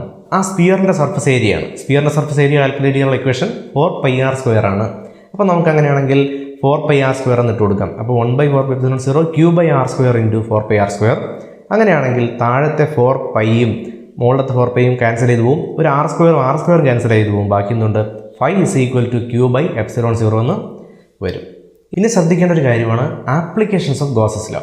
ഗോസസ് ലോ നമുക്ക് എന്തിനൊക്കെ ഉപയോഗിക്കാം? നമ്മൾ ഗോസസ് ലോ ഉപയോഗിക്കുന്നത് പല ഷേപ്പിലുള്ള വസ്തുക്കളിൽ ചാർജ് സ്റ്റോർ ചെയ്ത് വെച്ച് കഴിഞ്ഞാൽ ആ ചാർജ് കാരണം ഉണ്ടാകുന്ന ഇലക്ട്രിക് ഫീൽഡിൻ്റെ വാല്യൂ കണ്ടെത്താനാണ്.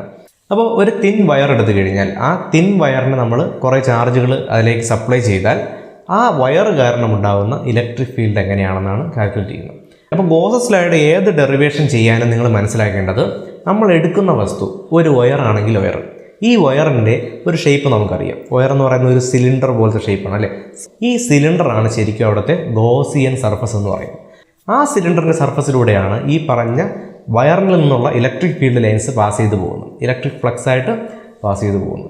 ഇതിന് വേണ്ടി നമ്മൾ ആദ്യം ഒരു വയർ എടുക്കണം. ആ വയർ നമ്മൾ പോസിറ്റീവായിട്ട് ചാർജ് ചെയ്യണം. ആ വയറിന് ചുറ്റും ഞാനൊരു സിലിണ്ടർ പരിഗണിക്കുന്നു. വയറിൻ്റെ ഷേപ്പിനോട് സാമ്യതയുള്ള ഒരു സിലിണ്ടർ ഞാൻ പരിഗണിക്കുന്നു. ആ സിലിണ്ടറാണ് നമ്മുടെ ഗോസിയൻ സർഫസ് എന്ന് പറയുന്നത്. സിലിണ്ടറിൻ്റെ ഏരിയ കണ്ടുപിടിക്കാനുള്ള ഇക്വേഷൻ നിങ്ങൾക്ക് അറിയാം. ആർ റേഡിയസ് ഉള്ള സിലിണ്ടർ ആണെങ്കിൽ നമുക്കവിടെ 2πr ഇൻറ്റു ലെങ്ത് ചെയ്താൽ നമുക്കവിടെ ആ സിലിണ്ടറിൻ്റെ സർഫസ് ഏരിയ കിട്ടും. അങ്ങനെയാണെങ്കിൽ ആ സർഫസിലൂടെ പോകുന്ന ഫ്ലക്സിൻ്റെ ഇക്വേഷൻ എങ്ങനെ എഴുതാം? Phi is equal to E into S. ഈ എസ് എന്ന് പറയുന്നത് സർഫസ് ഏരിയയാണ്.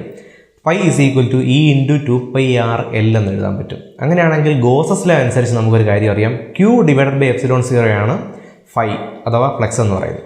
മാത്രമല്ല Q എന്ന് പറയുന്നത് ഇവിടെ എന്താണ്? ഒരു ലീനിയർ ചാർജ് ഡിസ്ട്രിബ്യൂഷനാണ്. അതായത് ആ ഒരു വയറിലൂടെ ചാർജുകൾ ലീനിയർ ആയിട്ടാണ് അറേഞ്ച് ചെയ്യപ്പെട്ടിരിക്കുന്നത്. അപ്പോൾ നമുക്കറിയാം അവിടെ ലീനിയർ ചാർജ് ഡെൻസിറ്റി എന്ന് പറയുന്നൊരു ക്വാണ്ടിറ്റി വരും.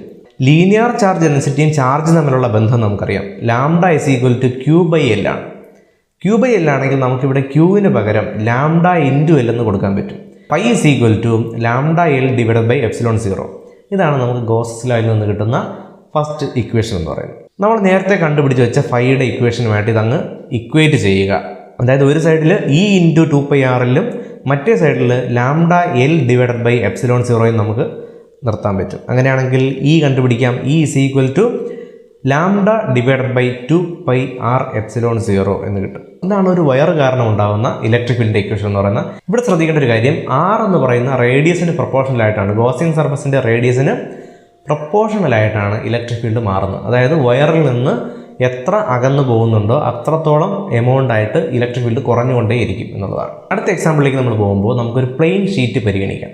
ഈ പ്ലെയിൻ ഷീറ്റിനെ ഞാൻ ഒരുപോലെ ചാർജ് ചെയ്ത് കഴിഞ്ഞാൽ, യൂണിഫോമായിട്ട് ചാർജ് ചെയ്ത് കഴിഞ്ഞാൽ ഇത് കാരണം ഉണ്ടാകുന്ന ഇലക്ട്രിക് ഫീൽഡ് എത്രയാണ്? സിലിണ്ടറാണ് ഇവിടുത്തെ ഗോസിയൻ സർഫസ് ആയിട്ട് എഴുതിയിരിക്കുന്നത്. പക്ഷേ ഇവിടെ സിലിണ്ടർ എടുക്കുന്നുണ്ടെങ്കിലും ഈ സിലിണ്ടറിൻ്റെ ടോപ്പ് ഫേസിലും ബോട്ടം ഫേസിലും മാത്രമാണ്, അല്ലെങ്കിൽ ആ ഒരു എൻഡ് ഫേസുകളിലായിട്ട് മാത്രമാണ് നമുക്ക് ഇലക്ട്രിക് ഫീൽഡ് ലൈൻസുകൾ കാണാൻ പറ്റുക. കാരണം നോക്കിയാൽ മനസ്സിലാവും, ഈ പ്ലെയിനിൻ്റെ മുകളിലേക്കും താഴേക്കും ഇലക്ട്രിക് ഫീൽഡ് ലൈൻസ് പോകുന്നില്ല.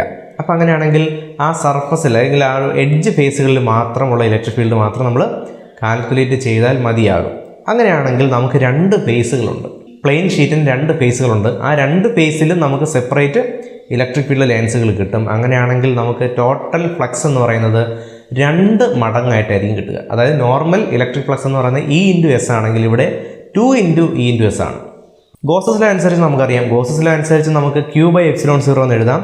Qന് പകരം ഇവിടെ എന്താണ്? ഇവിടെ ലീനിയർ ചാർജ് ഡെൻസിറ്റിക്ക് പകരം ഇവിടെ സർഫസിലാണ് ചാർജ് സ്പ്രെഡ് ചെയ്തിരിക്കുന്നത്. അപ്പോൾ സർഫസ് ചാർജ് ഡെൻസിറ്റി എന്ന് പറഞ്ഞുകൊണ്ട് ഒരു ക്വാണ്ടിറ്റി വരും. സിഗ്മ എന്ന് പറയുന്ന ക്വാണ്ടിറ്റിയാണ്. സിഗ്മ വെച്ചുകൊണ്ട് നമ്മൾ ചാർജിനെ കണക്ട് ചെയ്ത് കഴിഞ്ഞാൽ നമുക്ക് സിഗ്മ ഇൻറ്റു ഏരിയ ചെയ്താൽ നമുക്ക് കിട്ടുന്നതാണ് ചാർജ്. അപ്പോൾ സിഗ്മ ഇൻറ്റു എസ് നമുക്ക് ചാർജിന് പകരമായിട്ട് എഴുതാം. Phi is equal to sigma S divided by epsilon 0. അങ്ങനെയാണെങ്കിൽ നമുക്ക് രണ്ടും ഇക്വേറ്റ് ചെയ്യാം. രണ്ട് ഫ്ലക്സിൻ്റെ ഇക്വേഷനും ഇക്വേറ്റ് ചെയ്ത് കഴിഞ്ഞാൽ നമുക്കൊരു കാര്യം കിട്ടും. 2Es is equal to sigma S divided by epsilon 0 എന്ന് കിട്ടും. ഇതിൽ രണ്ട് വശത്തുള്ള സർഫസ് ഏരിയയും ക്യാൻസൽ ചെയ്താൽ ബാക്കി എന്ത് വരും? Electric field is equal to sigma by 2 epsilon 0. E is equal to sigma by 2 epsilon 0 എന്നുള്ള വാല്യൂവിന് നമുക്ക് കിട്ടുന്ന ഈ വാല്യൂവിൻ്റെ പ്രത്യേകത, ഒരു പ്ലെയിൻ ഷീറ്റിനെയാണ് ഞാൻ ചാർജ് ചെയ്യുന്നതെങ്കിൽ ആ ഷീറ്റിൽ നിന്നുള്ള അകലം അവിടുത്തെ ഇലക്ട്രിക് ഫീൽഡിനെ സ്വാധീനിക്കുന്നില്ല എന്നുള്ളതാണ്. അതായത് ഞാൻ എത്ര അകലത്തേക്ക് പോയാലും എനിക്ക് ഇലക്ട്രിക് ഫീൽഡിൻ്റെ എമൗണ്ടിൽ വ്യത്യാസമൊന്നും വരുന്നില്ല എന്നുള്ളതാണ്. അടുത്ത എക്സാമ്പിൾ വളരെ പ്രധാനപ്പെട്ടതാണ്. ഞാനൊരു ഷെല്ല് എടുക്കുന്നു. ഷെല്ലെന്ന് പറയുന്ന ഒരു ഹോളോ സ്പിയറിനെയാണ് ഷെല്ലെന്ന് പറയുന്നത്. അതായത് ഒരു മെറ്റൽ സർഫസ് ഉണ്ടായിരിക്കും, അകത്ത് പൊള്ളയായ ഒരു സ്പിയർ ആയിരിക്കും. അപ്പോൾ ഈ ഒരു ചാർജ് ചെയ്ത സ്പിയർ കാരണമാണ് ഇലക്ട്രിക് ഫീൽഡാണ് കാൽക്കുലേറ്റ് ചെയ്യേണ്ടത്. ഒന്നാമത്തെ കണ്ടീഷൻ, സ്ഫെറിക്കൽ ഷെല്ലിൻ്റെ പുറത്ത് നമ്മളൊരു പോയിന്റ് എടുത്താൽ ആ പോയിന്റിൽ ഉണ്ടാകുന്ന ഇലക്ട്രിക് ഫീൽഡ് എങ്ങനെയായിരിക്കും. രണ്ടാമത്തെ കണ്ടീഷൻ, സർഫസിൽ, ഷെല്ലിൻ്റെ സർഫസിൽ എങ്ങനെയായിരിക്കും ഇലക്ട്രിക് ഫീൽഡ് അനുഭവപ്പെടുക. മൂന്നാമത്തെ കണ്ടീഷൻ, ഷെല്ലിൻ്റെ ഉള്ളിൽ എങ്ങനെയാണ് ഇലക്ട്രിക് ഫീൽഡ് അനുഭവപ്പെടുക എന്നുള്ളതാണ്. ഇവിടെ ഓരോ കണ്ടീഷനും നമ്മൾ സെപ്പറേറ്റ് ഗോസിയൻ സർഫസുകൾ പരിഗണിക്കണം. ആദ്യത്തെ കണ്ടീഷനിൽ ഷെല്ലിന് പുറത്തുള്ള ഇലക്ട്രിക് ഫീൽഡ് കണ്ടുപിടിക്കാം. അതിനുവേണ്ടി ഞാൻ ഷെല്ലിന് പുറത്തായിട്ട് ഷെല്ലിൻ്റെ അതേ ഷേപ്പിലുള്ള ഒരു സ്ഫെറിക്കൽ സർഫസ്, ഗോസിയൻ സർഫസ് ഞാൻ പരിഗണിക്കുന്നു. ആ സർഫസിലൂടെയുള്ള ഫ്ലക്സിൻ്റെ ഇക്വേഷൻ നമുക്കറിയാം. Phi is equal to E into 4πr² ആണ്. ഗോസസ് ലോ അനുസരിച്ച് ഫൈ ഇസ് ഈക്വൽ ടു Q/എപ്സിലോൺ 0 ആണ്. Q/എപ്സിലോൺ 0യിൽ നമുക്ക് Qന് പകരം സിഗ്മ ഇൻറ്റു ഏരിയ ചെയ്യാം. ഇവിടുത്തെ ഏരിയ എന്ന് പറയുന്നത് ആ സ്ഫെറിക്കൽ ഷെല്ലാണ്. സ്ഫെറിക്കൽ ഷെല്ല് കാരണം ഉണ്ടാകുന്ന ഏരിയയാണ് നമുക്ക് എടുക്കേണ്ടത്. അപ്പോൾ സ്പെറിക്കൽ ഷെല്ലിൻ്റെ ഏരിയ എന്ന് പറയുന്നത് 4πR² ആണ്. അങ്ങനെയാണെങ്കിൽ φ = സിഗ്മ × 4πR² ഡിവൈഡഡ് ബൈ ε0 എന്ന് വരും. നമുക്ക് മുകളിൽ എഴുതിയ ആ ഒരു ഗോസിയൻ സർഫസിൻ്റെ ഫ്ലക്സുമായിട്ട് ഇതങ്ങ് ഇക്വേറ്റ് ചെയ്യാം. E × 4πr² = sigma × 4πR² divided by ε0 എന്ന് വരും. ഇതിൽ നിന്ന് ഇലക്ട്രിക് ഫീൽഡ് കണ്ടുപിടിച്ച് കഴിഞ്ഞാൽ E = sigma R² divided by ε0r² എന്ന് കിട്ടും. ഈ ഒരു ഇക്വേഷനിൽ നിന്ന് മനസ്സിലാകുന്നത് സ്മോൾ r എന്ന് പറയുന്നത് ഗോസിയൻ സർഫസിൻ്റെ ഡിസ്റ്റൻസ് ആണ്, റേഡിയസ് ആണ്. അപ്പോൾ സ്ഫെറിക്കൽ ഷെല്ലിൽ നിന്ന് എത്ര അകലം കൂടുന്നുണ്ടോ അതിൻ്റെ സ്ക്വയർ ടൈംസിനനുസരിച്ച് ഇലക്ട്രിക് ഫീൽഡ് കുറയും എന്നാണ് ഈ ഇക്വേഷൻ സൂചിപ്പിക്കുന്നത്. അടുത്ത കണ്ടീഷൻ എന്ന് പറയുന്നത് ഷെല്ലിൻ്റെ സർഫസിൽ ഞാനൊരു ചാർജ് കൊണ്ടുവച്ച് കഴിഞ്ഞാൽ ആ ടെസ്റ്റ് ചാർജിന് എത്രത്തോളം ഇലക്ട്രിക് ഫീൽഡ് ഫീൽ ചെയ്യും എന്നുള്ളതാണ്. അതിനുവേണ്ടി വേറെ ഒന്നും ചെയ്യേണ്ട, നമ്മൾ സ്മോൾ ലെറ്റർ ആറിന് പകരം നമ്മൾ ക്യാപിറ്റൽ R അവിടെ താഴെ കൊടുത്തു കഴിഞ്ഞാൽ നമുക്ക് E = sigma R² divided by ε0 × R² എന്ന് കിട്ടും. അപ്പോൾ മുകളിലും താഴെയും R² ക്യാൻസലായി പോയി ബാക്കി E = സിഗ്മ ഡിവൈഡഡ് ബൈ ε0 എന്നുള്ള ഇക്വേഷൻ നമുക്ക് കിട്ടും. അപ്പോൾ നമുക്ക് ഇലക്ട്രിക് ഫീൽഡിൻ്റെ മാക്സിമം വാല്യൂ കിട്ടുന്നത് സർഫസിലാണെന്ന് മനസ്സിലാക്കുക. മൂന്നാമത്തെ കണ്ടീഷൻ എന്ന് പറഞ്ഞാൽ ഷെല്ലിൻ്റെ ഉള്ളിലൊരു പോയിന്റ് എടുക്കുക, എന്നിട്ട് അവിടുത്തെ ഇലക്ട്രിക് ഫീൽഡ് കാൽക്കുലേറ്റ് ചെയ്യുക. ഷെല്ലിൻ്റെ ഉള്ളിലുള്ള ഒരു പോയിന്റിൽ ഞാൻ ഒരു ഗോസിയൻ സർഫസ് പരിഗണിച്ചാൽ ഈ ഗോസിയൻ സർഫസിനുള്ളിൽ വേറെ ചാർജുകളൊന്നും ഉൾക്കൊള്ളുന്നില്ലെന്ന് കാണാൻ പറ്റും. ആ ഫിഗർ കണ്ടാൽ തന്നെ മനസ്സിലാവും ഷെല്ല് പുറത്താണുള്ളത്. ഷെല്ലിനുള്ളിൽ ഞാൻ വേറൊരു സ്ഫിയർ പരിഗണിച്ചാൽ ആ സ്ഫിയറിനുള്ളിൽ വേറെ ചാർജൊന്നും ഉൾക്കൊള്ളുന്നില്ല. കാരണം നമ്മൾ എടുത്തിരിക്കുന്ന ഷെല്ലിന് മാത്രമാണ് ചാർജ് ഫില്ല് ചെയ്തിരിക്കുന്നത്. അപ്പോൾ ഗോസസ് ലോ പറയുന്നത് ക്ലോസ്ഡ് സർഫസ് എൻക്ലോസ് ചെയ്യുന്ന ചാർജാണ് അവിടെ ഫ്ലക്സ് ഉണ്ടാക്കുന്നതെന്നാണ്. അപ്പോൾ അങ്ങനെ ഒരു ഫ്ലക്സ് ഉണ്ടാക്കാനുള്ള ചാർജ് ഞാനെടുത്ത ഗോസിയൻ സർഫസിനുള്ളിൽ ഇല്ല. അതുകൊണ്ട് തന്നെ ഷെല്ലിനുള്ളിൽ നമ്മൾ ഏതൊരു പോയിന്റ് എടുത്താലും അവിടെ ഒന്നും നമുക്ക് ഇലക്ട്രിക് ഫീൽഡ് കാണാൻ സാധിക്കില്ല എന്നുള്ളതാണ് ഒരു കാര്യം. അപ്പോൾ ഇത് വളരെ പ്രധാനപ്പെട്ട ഒരു റിസൾട്ടാണ്. കാരണം മെറ്റൽ കൊണ്ടുണ്ടാക്കിയ ഒരു കേജിൻ്റെ ഉള്ളിൽ നമുക്കൊരിക്കലും ഇലക്ട്രിക് ഫീൽഡുകൾ കാണാൻ സാധിക്കില്ല. ഇതിൻ്റെ ആപ്ലിക്കേഷൻ എവിടെ വരുന്നതെന്ന് ചോദിച്ചു കഴിഞ്ഞാൽ ഹോളോ ഷെല്ല് പോലെ ഒരു കണ്ടെയ്നർ നമ്മൾ പരിഗണിച്ചാൽ മെറ്റൽ കൊണ്ടുണ്ടാക്കിയ ഒരു കേസ് നമ്മൾ ഉണ്ടാക്കി കഴിഞ്ഞാൽ ആ കേസിൻ്റെ ഉള്ളിൽ ഒരിക്കലും ഇലക്ട്രിക് ഫീൽഡ് ഉണ്ടാകുന്നില്ല എന്നുള്ളതാണ്. ഇടിമിന്നലുള്ള ഒരു സമയത്ത് ഒരു കാറിനകത്തിരിക്കുന്ന എപ്പോഴും കൂടുതൽ സേഫ്റ്റി ഉറപ്പാക്കുന്നതാണ്. കാരണം കാറ് മെറ്റൽ കൊണ്ടാണ് ഉണ്ടാക്കിയിരിക്കുന്നത്. അപ്പം മെറ്റൽ കൊണ്ടുണ്ടാക്കിയ ഒരു കേസിനുള്ളിൽ നമ്മൾ ഇരുന്ന് കഴിഞ്ഞാൽ ഈ കാറിനുള്ളിലേക്ക് ഇലക്ട്രിക് ഫീൽഡുകൾ പാസ് ചെയ്യില്ല. അപ്പോൾ മിന്നലിൽ നിന്ന് കറണ്ട് അടിച്ചാലും കാറിൻ്റെ സർഫസിൽ മാത്രമേ അത് നിലനിൽക്കുള്ളൂ. കാറിനുള്ളിൽ ഇലക്ട്രിക് ഫീൽഡിന് കയറാൻ സാധിക്കില്ല എന്നുള്ളതാണ്. അതുപോലെ തന്നെ ഫാരഡേസ് കേജ് എന്ന് പറയുന്ന ഒരു ഉപകരണമുണ്ട്. ഫാരഡേസ് കേജ് നമ്മൾ പ്രധാനമായിട്ട് യൂസ് ചെയ്യുന്നത് ഇലക്ട്രിക്കലി സെൻസിറ്റീവ് ആയിട്ടുള്ള ചില ഉപകരണങ്ങൾ, വോൾട്ട്മീറ്റർ, അമ്മീറ്റർ പോലുള്ള സാധനങ്ങളൊക്കെ സൂക്ഷിക്കാൻ വേണ്ടിയിട്ടാണ്. അതായത് പുറമേ നിന്നുള്ള ഇലക്ട്രിക് ഫീൽഡിൻ്റെ ഒന്നും ഇൻഫ്ലുവൻസ് ഇല്ലാതെ നമുക്ക് ഒരു വസ്തുവിനെ പ്രൊട്ടക്റ്റ് ചെയ്യാനായിട്ട് ഫാരഡേ കേജ് പോലെയുള്ള വസ്തുക്കൾ യൂസ് ചെയ്യാൻ പറ്റും. അത്രയും ബേസിക് ആയിട്ടുള്ള കാര്യങ്ങളാണ് ഈ പാഠത്തിൽ നമുക്ക് പഠിക്കാനുള്ളത്. നിങ്ങളുടെ സംശയങ്ങളും വീഡിയോയെ പറ്റിയുള്ള അഭിപ്രായവും താഴെ കമൻറ്റ് ചെയ്യുക. വീണ്ടും അടുത്തൊരു വീഡിയോ കാണാം. Thanks for watching.